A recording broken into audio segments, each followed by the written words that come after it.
Hey guys, so this is like one of the first interviews I've ever done on the podcast. This is a very, very old episode. And now I know never to interview my friends while they're driving their cars. That being said, we did our best to take out all the fuzziness out of this episode, but I didn't want to do it again. I love the energy. I love the conversation we had. I didn't want to try to go recreate that and lose some of the moments and some of the stories. So I apologize in advance if it sounds kind of weird and fuzzy. This will be the only episode you ever hear that sounds like this, because I haven't done anybody else in the car since this episode. But please enjoy this. This is Rob Vitale from Black Train Jack. And thank you guys so much for listening and subscribing to this podcast. It means a lot to me. Hope you guys like this. One life, one chance, gotta do it right. One life, one chance, gotta do it right. So I got my man Rob on the phone, my man Bobeats. Yo, Rob, how'd you even get that nickname? Bobeats came from of all people, Anthony Cominelli. Okay. and the Signal guys, Bobeats is short for Bobby Eats Everything. That was Anthony's theory. Oh my God, dude. Yeah, because you know how the nicknames are with that crew. They like to make it pretty brutal. So yeah, that was Anthony's favorite thing.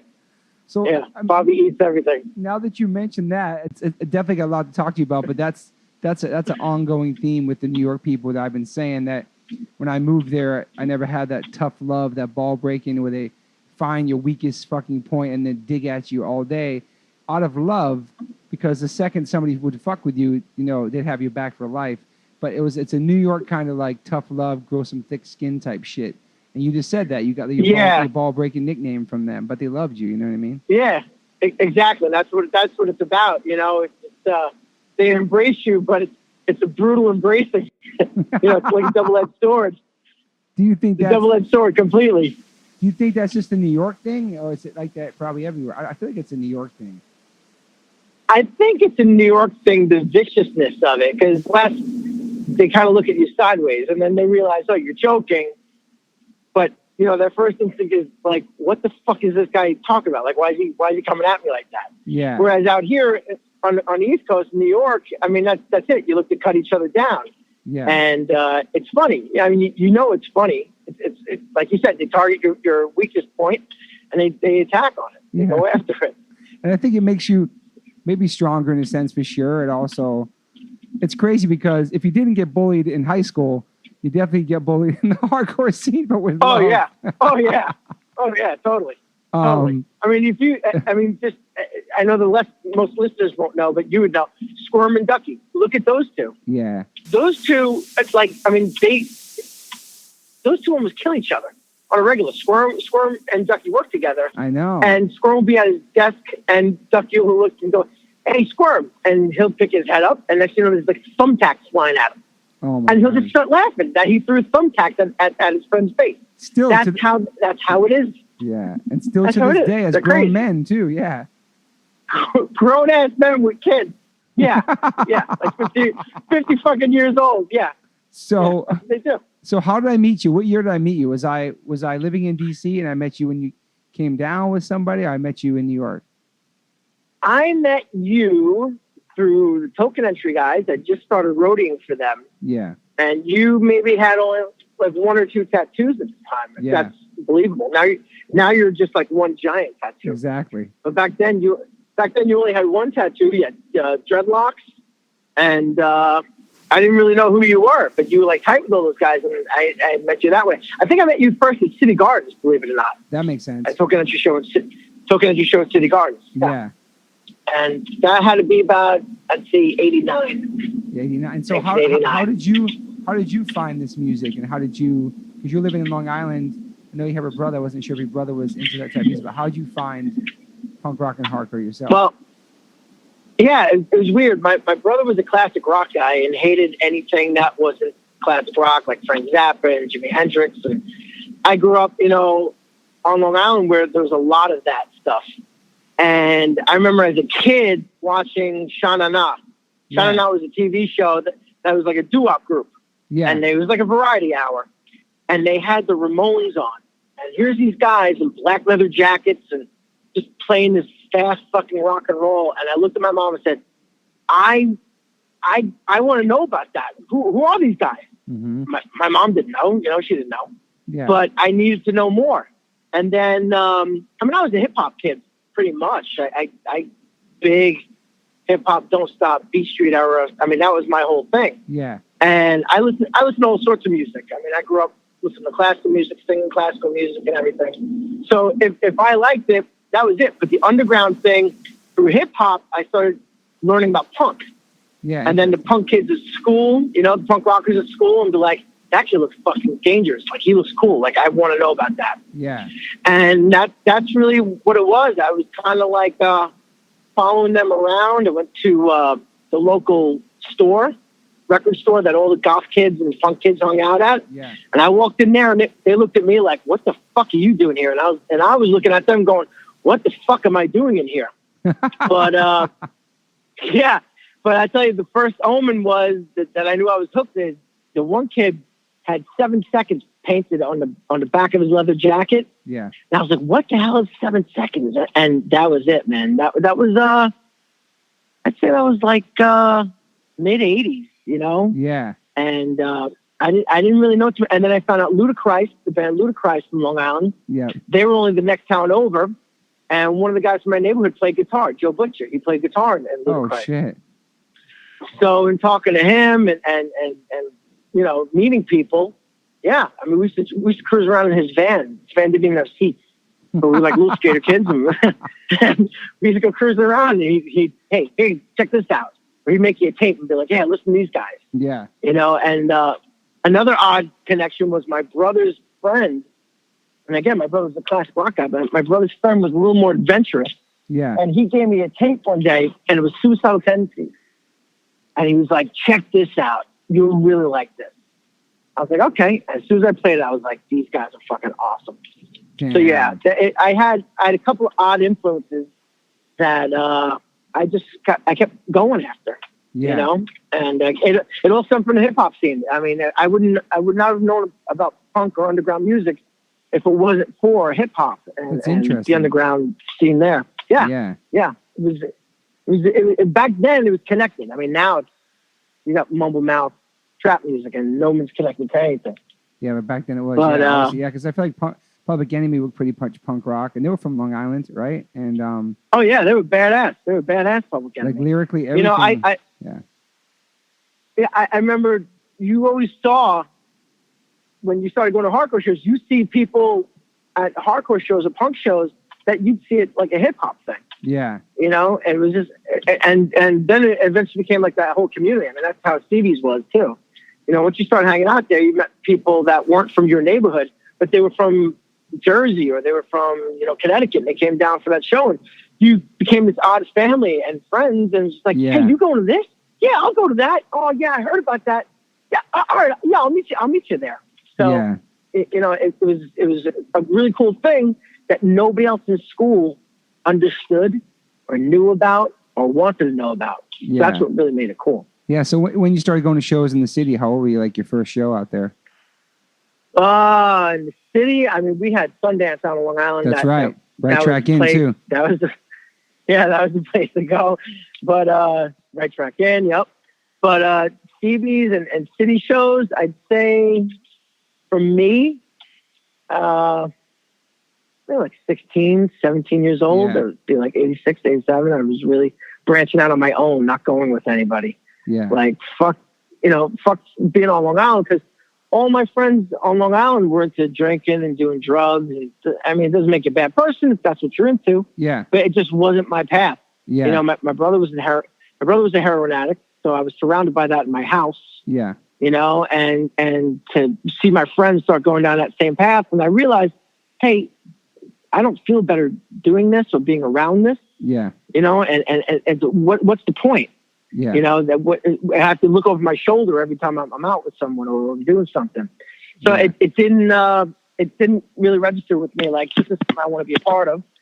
And I just left all those guys behind. I left all my old friends in high school behind. And, my one friend, Benny, he was deep into the hardcore thing with me. Yeah. And we would go to shows and stuff. And then eventually he went a different path with his life. And we just actually reconnected not too long ago. And he's just like, I can't believe you stood with it and you got so far with your music and everything. But, it was a weird thing that to have a partner from my neighborhood, from my school, and it was like one of my closest friends to branch off like that. And I was left alone, but I wasn't alone. You know what I mean? I made all these other friends from all these other areas. So yeah, hardcore is really a family. It really is a community. It is. And, man.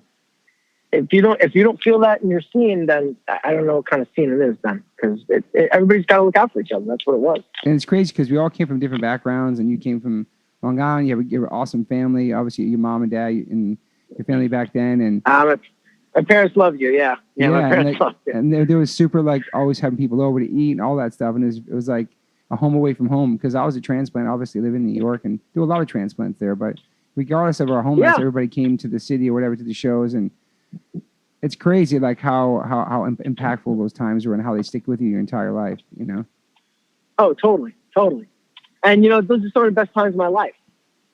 Taking a train in by myself into the city and then getting on the subway, and I don't know what I'm going to see, because anytime I ever went to the city was with my parents. Yeah. Yeah. Or with a group of friends, we all took the Long Island Railroad in, and then we went to go do whatever nonsense in the city. It wasn't anything in the city part of town, like the Lower East Side. Dude. It was never on the Lower East Side. You did. So for me to be roaming around down there, this dopey kid from Long Island, like trying to check shit out, it was a whole new world, and I was hooked on it. I was hooked on it bad. That was the bad part, because I just wanted to hang out day and night, and never come home. And I like there was an element of like, it was scary, it was dirty, it was smelly, there was this part of being down there that wasn't good, it wasn't good, but it was, when you were there, you just felt like, I don't know, it wasn't scary once you're in it, but from an outside perspective, and just maybe first time going, you're like, this is fucking crazy, what am I doing down here? Especially like CB's and just the area there too is just like super sketch. I remember getting off the subway, and this is how I knew I wasn't in Kansas anymore. I come walking down towards CB's, and there was this lady, and I'm guessing she was homeless, or I don't know, maybe just on drugs, but she's standing there between two cars, and I'm just walking, not thinking anything of it. And I see her, and she squats down, and as I'm walking past, she's sitting there taking a shit. Damn. Like between two cars. Now, I got to tell you, on Long Island, that doesn't happen too often. It really doesn't. It was just one of those things like, oh, she's just taking a shit just like that. And she pulled the pants up, and off she went with her 40 ounce, Damn. And I was like, okay, this is like reality. This is like New York. Like, I'm in the city by myself. And then you start wondering, like, am I going to get killed out here? Like, what happens if shit goes crazy? No one knows I'm here. Yeah. So, no phones back then. None of that shit. No cell phone. You didn't have no fucking cell phone. Hell no. It's crazy how that worked too. Like, just like, oh, see you at the show, and then like the next day or two, be at the show, and I'm actually there. It's like no like texting. Are you on your way? None of that shit. Like it's so different. It was. You were there because you had to be there. Yeah. You were there because it was your calling to be there. It wasn't just like something you stumbled on. Like, oh, look, it's a club, and there's all these crazy looking people, and these big guys with shaved heads that are all tattooed. So you knew why you were there. Yeah. And the each time you went, you wanted more. Yeah. It's so weird, man. One of my first shows was a token entry show, and I wore this was before I started roadieing for them, and I came home. And I had a footprint going up my chest, like the toes were pointed up towards my chin. It was in the middle of my chest. And I'll never forget, my mom's like doing laundry stuff, and she looks, and I'm just a kid, and she goes, what got left? She thought I was in a fight. I was like, it was incredible. I had blood on my shoulder, a footprint in the middle of my chest. Damn. But you were hooked on it because it was just fucking insane. It was just craziness. Somebody walked on you. Yeah, I struck on my ass beat, but it wasn't. It was you throwing people up so they could get up on stage, and you were in the pit and getting knocked around, and it was just too fucking awesome. It really was. And so, it really was. What year did Black Train Jack start? Black Train Jack started out of the ruins of Token Entry. Token Entry would do a thing at the end of each show once Brian and I were roadieing. where I would sing, Ernie would play guitar, Timmy would play on drums, and Brian would pick up the bass. And we would do a couple of cover songs, maybe like an Angry Samoan song or something. We'd just blast out a couple of jams, and that was it. It was like a little encore. Yeah. And then when Token Entry broke up officially, we sat there and we were looking at each other going, now what are we going to do? So then we thought of doing a band called Rhythm Stick, and Timmy was going to play drums, the exact lineup. And then it wasn't working for him. He didn't want to be a drummer. And then he eventually moved out to California.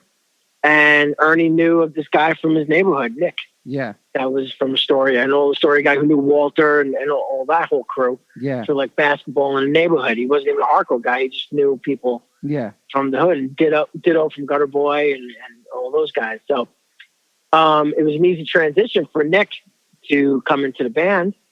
And that's how it started. Started back in 90, we all started talking. In 91, we rehearsed. 92, we had our first record deal. Yeah, Crazy, so 90. Man. It's crazy. Yep. That was Roadrunner, right? Roadrunner Records, yeah. Hawker Records, wasn't it? Hawker Records. Well, we were Roadrunner. John we weren't Bello, Hawker. I think, Token right? Entry was on Hawker. Yeah. No, Howie Abrams signed. Howie Abrams, okay. I thought Bello was like some guy from Hawker, yeah. Yeah, John Bello was from Hawker. Okay. But like I said, he dealt with Token Entry, but after they broke up, then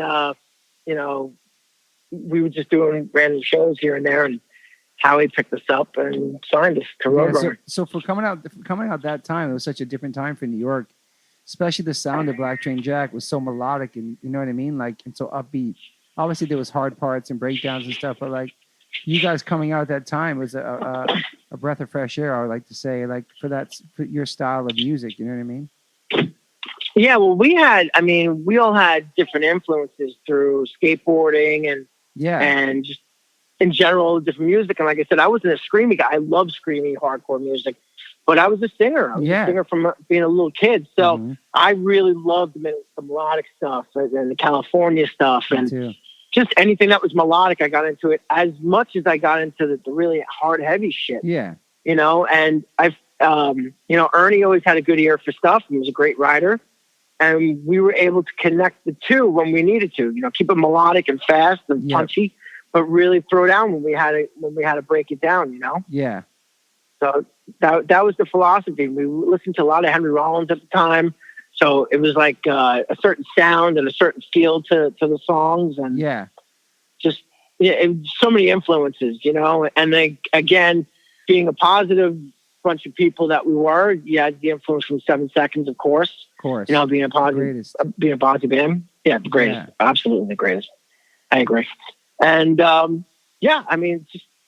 just overall, just keeping that energy and not fitting that cookie cutter. I mean, a lot of bands today, I think, are very cookie cutter. Yeah. And even Black Train Jack today, if we would come back and come out now as a new band, we wouldn't be anything. We wouldn't be anything special at all, because there's a lot of bands that do what we did. Mm-hmm. But back then, there weren't. There weren't at all. And the cool thing was being hardcore kids playing this kind of music, we were accepted by all the tough guy bands and all the big mosh bands and everything and the heavy bands. Because we used to cut down on the knucklehead factor. We get in there, and it was just a change up gears. You could load up a bill with just a bunch of heavy bands that all kind of start to sound the same after a while. But every once in a while, I mean, when I was a kid going to shows, you had different bands on the bill. You had a melodic band. You had it was so diverse. Yeah. And that got lost there for a little bit, unfortunately. But I think it's kind of come back somewhat, that I've noticed. Yeah, for sure. But we were fortunate enough to people took us under their wings and really embraced what we were doing. And I think they were happy with how the audience would get warmed up for them to come out and just slaughter everybody.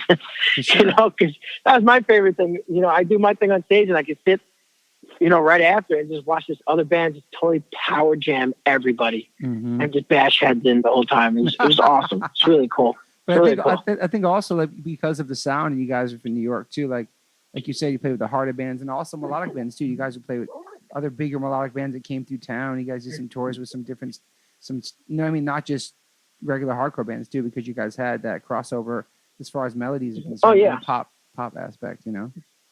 Oh yeah, we were like New York when we played with All and Bad Religion. Yeah.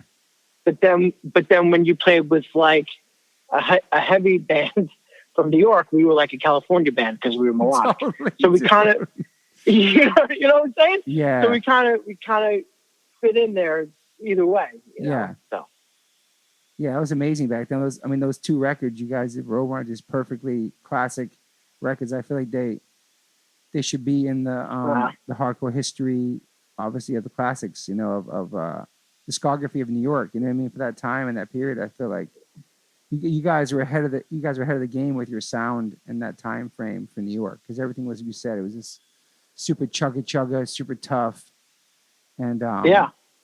I love that, and that's why I connected to you guys too. The lyrics, everything, the melodies. I always love melodies myself, and but Black Train Jack, I feel like, you know, you guys did some. Did you guys go overseas too and did some more tours too? Yeah, we did Europe. We went all over. Yeah, we tried. We tried as best we could.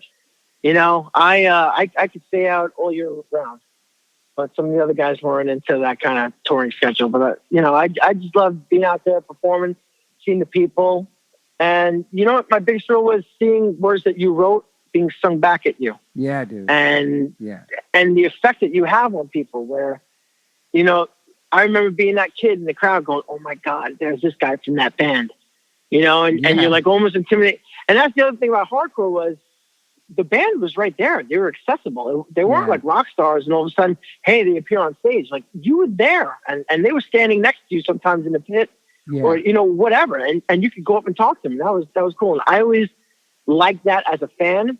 So when I was in a band, I always try to make myself accessible also. And just seeing kids' reactions and stuff like that, or some of that, you know, had a story to share based on something that you wrote. I mean, that was the biggest part of it that really kept me going with a lot of it.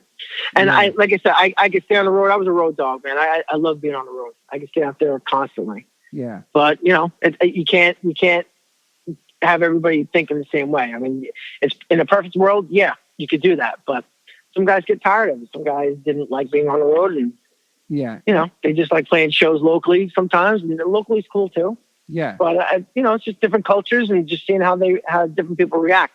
Kind of like a sociology experiment. You know what I mean? Just and you guys see how this different culture, mm-hmm. how this different culture, miles and thousands of miles away, reacted to the same way someone from, you know, your same city would react. Yeah, it's crazy to see the effect of the music, awesome. how it transcends the different cultures and stuff. And it's especially when the shit wasn't on the radio or nothing. It was just straight up underground. Just people still got it and connected to it. I love that. And that's the other thing. It's not on the radio. Yeah. It's not on the radio. This stuff isn't on commercial radio. It was in college radio if you were lucky. Yeah. Otherwise, it was word of mouth or a lyric sheet. You know, thanks on a lyric sheet, and people would try to find your music. Yeah. And there was no internet, so it wasn't like you were Googling who is this band, you know, like 100%. You could do today. Yeah. Yeah. So, I mean, again, if you want to know about that band, you did your work. You know, you put your work in, and you found them, and you made it your own. Yeah. I love that. I mean, look at you. You're traveling all around the world, H2O, and I get fans that hit me up, you know, that you were in their town. Yeah, that's crazy. Because I'm friends with you. You know what I mean? It's just like, that's awesome. I love to see my friends move forward and prosper and do all that great stuff and spread the word, spread the message. Yeah. You know what I mean? Not just a hardcore message, but a good positive message. Yeah. And I mean, that's what you guys are all about. Yeah. But to see that going in these places that you'd never dream of, playing this underground music that was still to today, it's like, it's underrated. It's not noticed. Yeah, it's you know, as big as we think it's gotten, mm-hmm. it's still unnoticed. It's still our private thing, still kind of. It's crazy because people think, oh, punk rock, it's huge. It was on the radio, it was on MTV. All those other bands that blew up and get really big. Yeah, they did for them, but there's still a bunch of us who never, you know, obviously their sales and their success helped us tremendously in punk rock and hardcore. All the success of those bands that I love that actually had that success and sold those records or on TV and all that stuff. It only helped trickle down to us. But yeah, it was still underground. It's still like when you try to explain to a fucking flight attendant in 2019 on a flight, you're going to Europe, what kind of music you play and what your band's called. Like, oh, I never heard of you. Cool, you don't have to, but we're going to play shows to people who actually heard of us. That's okay. You know what I mean? It's That's like, okay. I'm flying to Japan right now. You don't have to know. It's so Don't it's worry about crazy, like trying to explain that shit and as an adult and all that, and just. But what I liked about you guys too, and you always been working class. You always held a job down, even when you were doing music and stuff. You always maintained that. I thought that was amazing, man, because some of us didn't have plan Bs. You know what I mean? You were doing music. You also had a real shit with like a 401k, retirement plan, all that shit, which is amazing. Yeah, I did school, and then they gave me an ultimatum on the second album.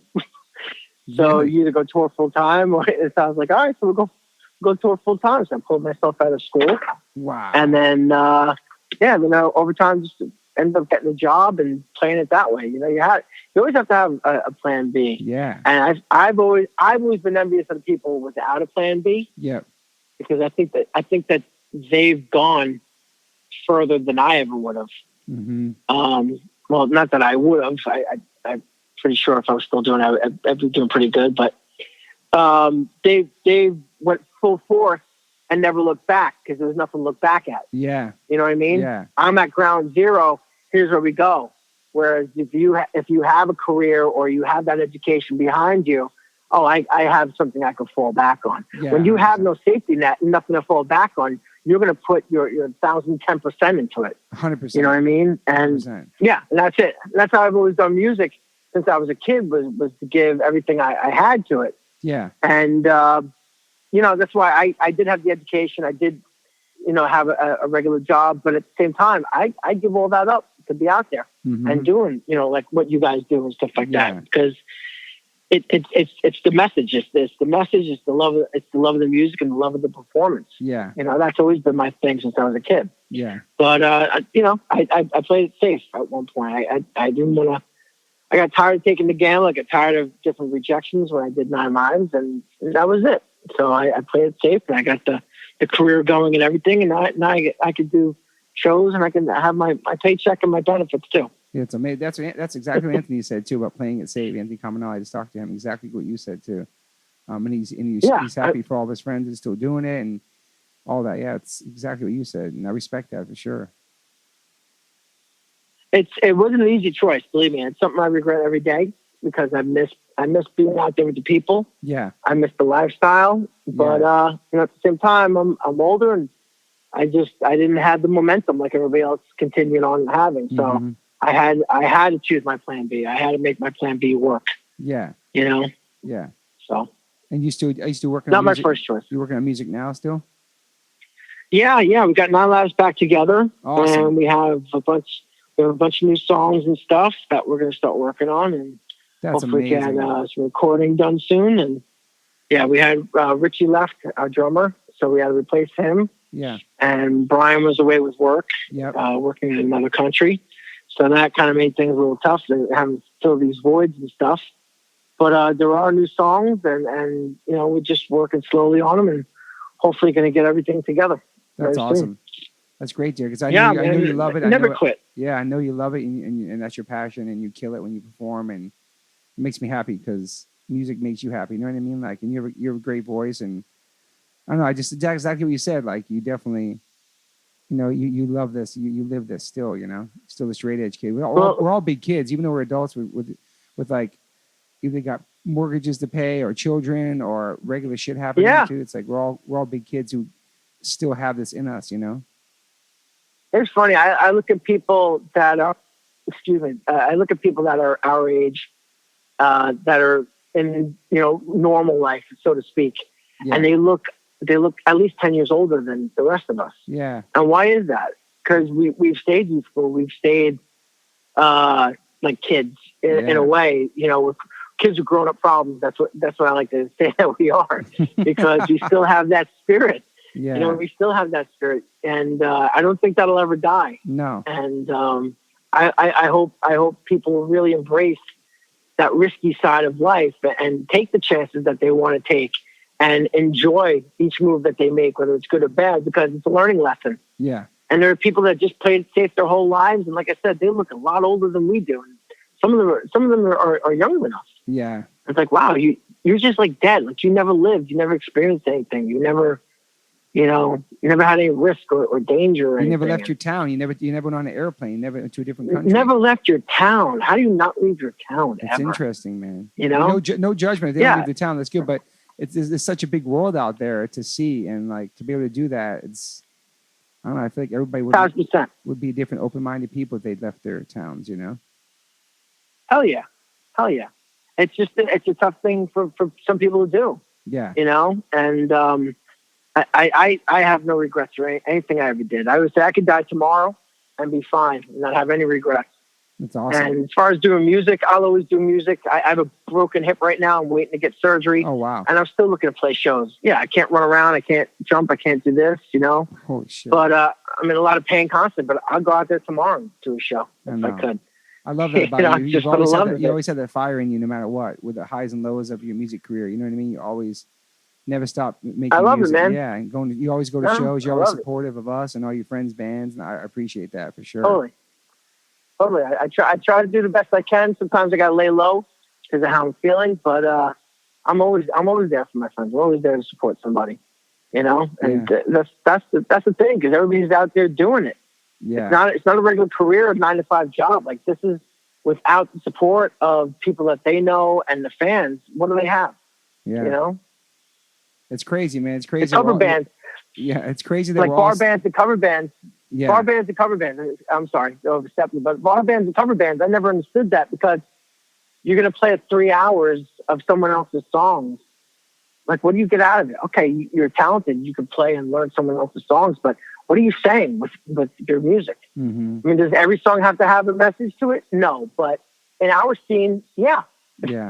Yeah, it does. Yeah. And that's why we do it. You know, you do it to get that message out there and to inspire people, or to show people how you were affected by someone. That maybe someone goes, shit, you know what? I fell down a hole because of that. And you know what? I can get back up, you know what? That's right. I dodged that bullet. And, you know, this guy understands where it's coming from.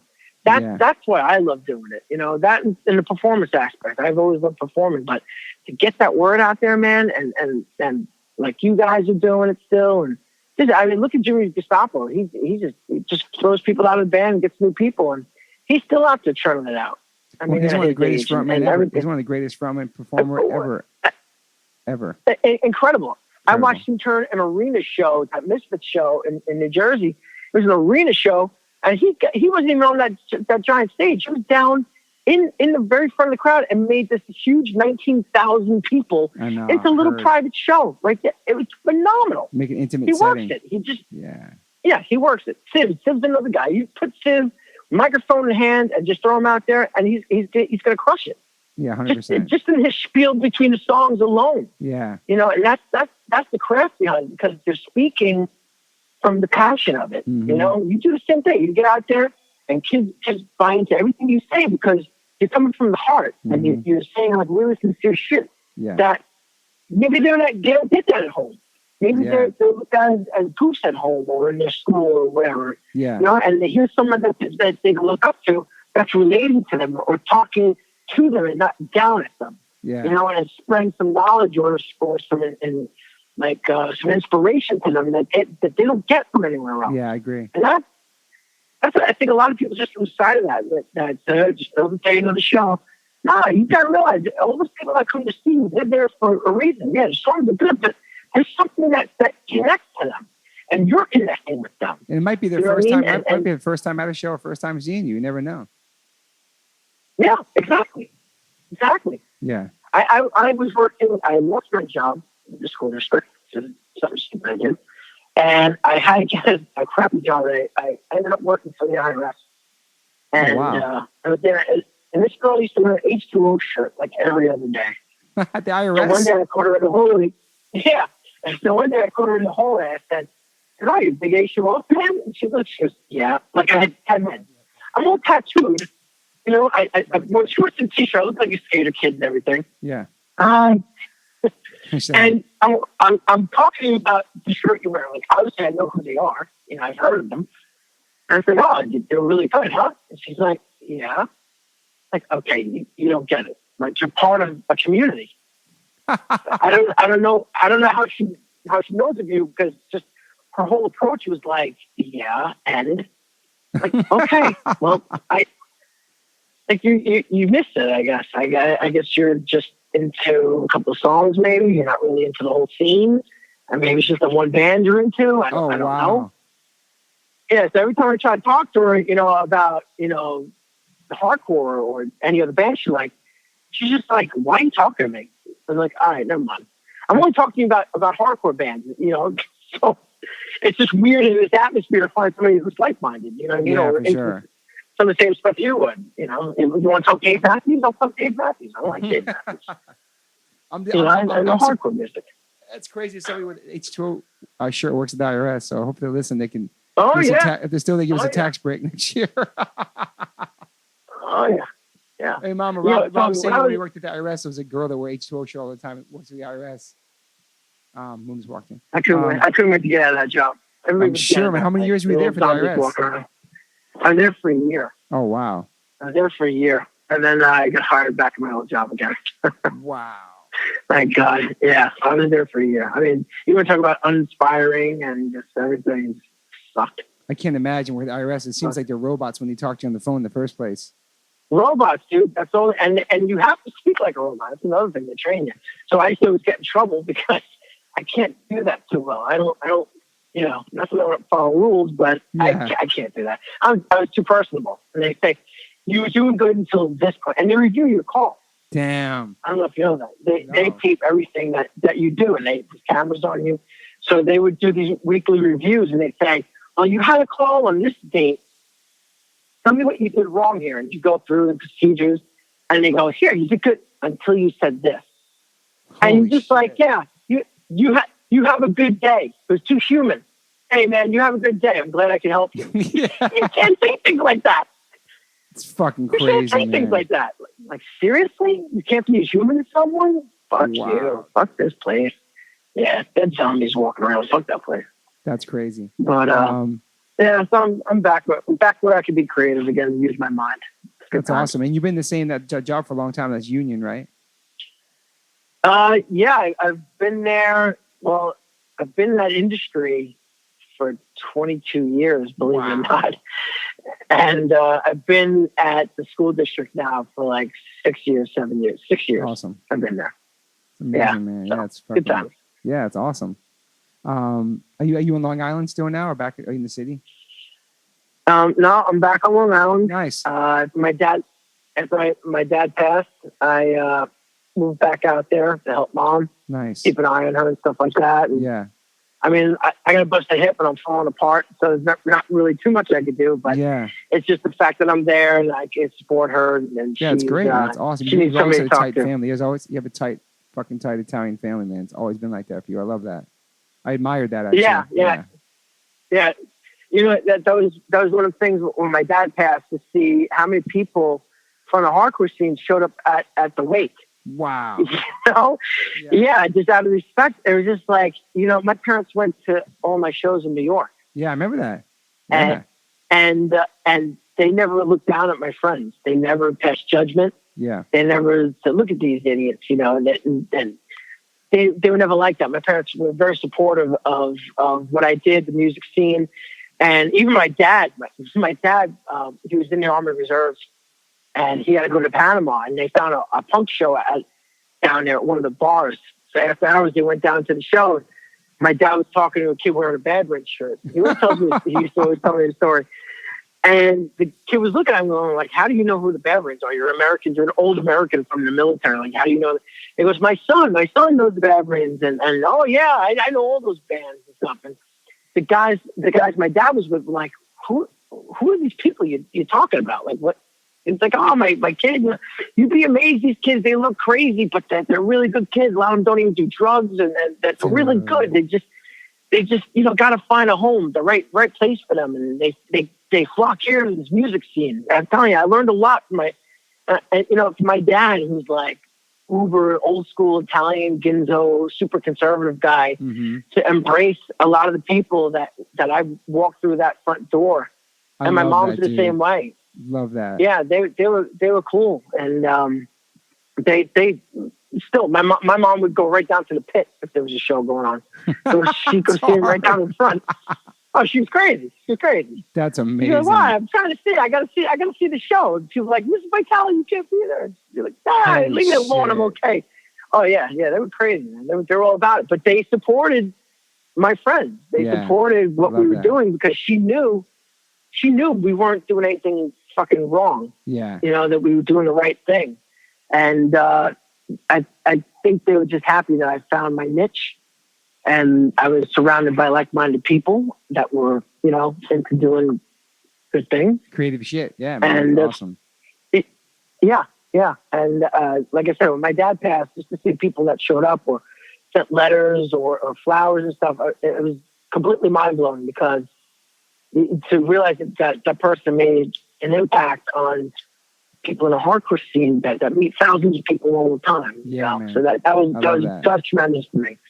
Yeah, that's amazing. And you know, a lot of people now see come from like broken homes or, you know, bad, you know, home situations and stuff. And I didn't have that growing up. The only disruption was my brother, you know? Yeah. So I didn't really have the bad situation, home life with my parents and fuck you, mom, fuck you, dad, you know, or, you know, dad was living with his girlfriend someplace else. I didn't have that. So again, to be a different type of misfit coming into that scene of broken people. I mean, I had my own dysfunctions, you know what I mean? That I was able to mold into that realm. And I don't envy anybody that's stuck on the outside and has no place to go. You know, it's really tough. And I was fortunate to find a hardcore scene and a hardcore family and all that stuff and be welcomed in with open arms. Yeah. And, you know, when I see judgmental people in the hardcore scene that like to push people away, it's like you missed the whole idea of what the whole point, thing dude. was about. Exactly. The whole point. You missed the whole fucking Never point. read You any just of the don't lyrics get or it. nothing. Yeah. Nothing. Yeah. It's bigger than mosh parts. Yeah. Hardcore is more than mosh parts. Yeah. It is. It's true. It is more than kung fu fighting and mosh parts. It is. It is, dude. It was always for me and you, and always to a lot of our fans. It was music and the message, man, for sure. I was just going to say, you know, the famous quote, music is the message. Yeah, man. It is. I mean, every song has something to do with something. Yeah. You know, it's not just nonsense. And I think that's why we connected too, because it wasn't something you get a message like that from the radio or top 40 at that time. It was a different message. It was a message that connected with you. Maybe it was a message you weren't getting at home, and you connected to it through the hardcore punk. And those people are like Ian MacKay and Kevin Seconds and or like father figures, Milo, all these people, like they seemed so much older than us too at the time because we put them on this pedestal, like these massive inspirational dudes. But now knowing that they're our friends now in real life and they're not much older than us, but back then it was like looking up to them. Like I connected with them so much, you know? Yeah. To me, they were like the wise wizards. Yeah. You know, they were so much older and they had so many profound things to say. And then, like you said, as you get older and you become friends with these people, you go, oh, they're only a couple years older than me. They're crazy. 2-3 years older than me. It's crazy. But I mean, just the things they have to say and based on life experience. I mean, talk to Roger from Agnostic Front. He has some crazy fucking stories. John Joseph, crazy stories.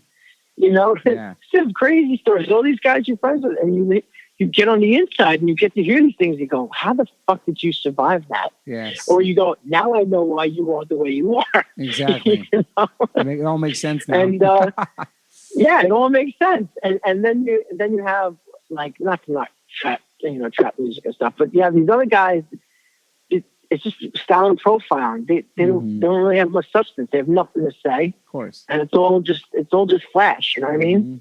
And I never bought into stuff like that. I like what Kevin had to say. I like what Ian had to say. Yeah. Roger had to say, and all these guys. I was always influenced by their words and sit with the lyric sheets and be like, what does he mean by this? And the more you get into it, go, oh, okay, I get this. I get what's going on here. You know, I don't know if kids do that today. Well, they really have lyric really know sheets. if It's hard to get lyric sheets off of iTunes, but it's not really lyric sheets they get. But there's a bunch of hardcore story and young kids out there, new bands killing it, and those kids have respect for the old school and they know the roots of it and the history of it. As far as punk and hardcore is concerned. Yeah. But I'm not sure about any other genres, you know.